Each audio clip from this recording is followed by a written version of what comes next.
With me to experience Vande Bharat. నేను వందే భారత్లో travel చేయడం ఇది థర్డ్ టైం. నాకు ఫస్ట్ 2 టైమ్స్ కూడా చాలా బాగా అనిపించింది. షార్ప్ 5 AM కల్లా స్టార్ట్ చేసి షార్ప్ 2 PM ఇంకా చెప్పాలంటే ముందుగానే దింపేశాడు. అంత బాగా అనిపించింది.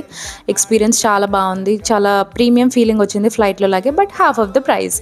వాష్రూమ్స్ చాలా హైజీనిక్గా ఉన్నాయి. నడవడానికి కూడా చాలా ఇనఫ్ స్పేస్ ఉంది. కూర్చోవడానికి 9 hours కంఫర్టబుల్గా కూర్చోవచ్చు. శుభ్రంగా 9 hours అంటే అది మామూలు విషయం కాదు. సో మధ్య మధ్యలో వాక్ చేయొచ్చు, పడుకోవచ్చు, కూర్చోవచ్చు. చాలా బాగా అనిపించింది. లగేజ్ స్పేస్ ఉంది. వాటర్ బాటిల్ కూడా ఇచ్చేస్తున్నారు.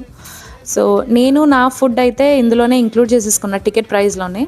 సో కాసేపు నాప్ తర్వాత instant tea mix biscuit packet and hot water ఇచ్చేసారు. చాలా ఫ్రెష్గా అనిపించింది. బికాజ్ ఎర్లీ మార్నింగ్ 3:30కి లేచి ఫ్రెష్ అయ్యి ఈ ట్రైన్కి అందుకోవడం అంటే అది మామూలు విషయం కాదు. కాసేపు వ్యూస్ కూడా బయట చూసాం, చాలా బాగా అనిపించింది.